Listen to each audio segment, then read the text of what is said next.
এককালের সারি সারি অট্টালিকা আজ ধুলোয় মিশে গেছে। হাসি আনন্দে মেতে ওঠা অলিগলিতে আজ হাহাকার আর হতাশা। তবুও আশার আলো একটাই, দীর্ঘ 15 মাসের ধ্বংসযজ্ঞের পর গাজায় ঘোষণা করা হয়েছে যুদ্ধবিরতি। মাসের পর মাস ধরে অভুক্ত থাকা মানুষগুলোর পেটে দুবেলা দুমুঠো খাবার জুটছে। যুদ্ধবিরতি ঘোষণার পর চতুর্থ দিনের মতো গাজায় প্রবেশ করছে মানবিক সহায়তা। অভুক্ত অসহায় মানুষেরা দৌড়ে আসছেন ত্রাণ নেয়ার জন্য।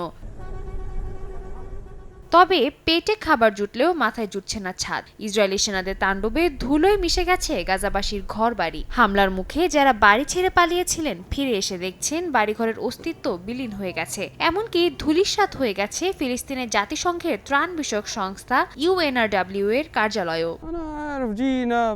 আমরা ফিরে এসে দেখি ভারী মেশিন দিয়ে আমাদের বাড়ি ঘর গুড়িয়ে দেয়া হয়েছে। জাতিসংঘের কার্যালয়েও হামলা চালিয়েছে। এরা আমাদের মুখে খাবার তুলে দিত, ফিলিস্তিনিদের সাহায্য করত। আমরা ময়দা ও অন্যান্য খাবার পেতাম তাদের কাছে। আর এখন এখানে কিছুই নেই। এদিকে গাজায় যুদ্ধবিরতি ঘোষণার 2 দিন পরেই পশ্চিম তীরে হামলা চালিয়েছে নেতানিয়াহু বাহিনী, যা এখনো অব্যাহত আছে। এতে ঘটছে হতাহতের ঘটনা। জেনিনবাসীরা এই হামলার মুখে তাদের বাড়ি ছাড়তে বাধ্য হচ্ছেন। ইসরায়েলের দাবি এই হামলা তাদের সন্ত্রাস বিরোধী কার্যক্রমের অংশ। অন্যদিকে জাতিসংঘের মহাসচিব আন্তোনিও গুতেরেস দাবি করেন, গাজা নয় বরং পশ্চিম তীরের নিয়ন্ত্রণ নেয় নেতানিয়াহুর মূল লক্ষ্য। দাভোসে ওয়ার্ল্ড ইকোনমিক ফোরামের এক সম্মেলনে তিনি কথা বলেন। এছাড়া হামাস ইসরায়েল যুদ্ধবিরতি টিকবে কিনা সে বিষয়েও সন্দেহ প্রকাশ করেন তিনি।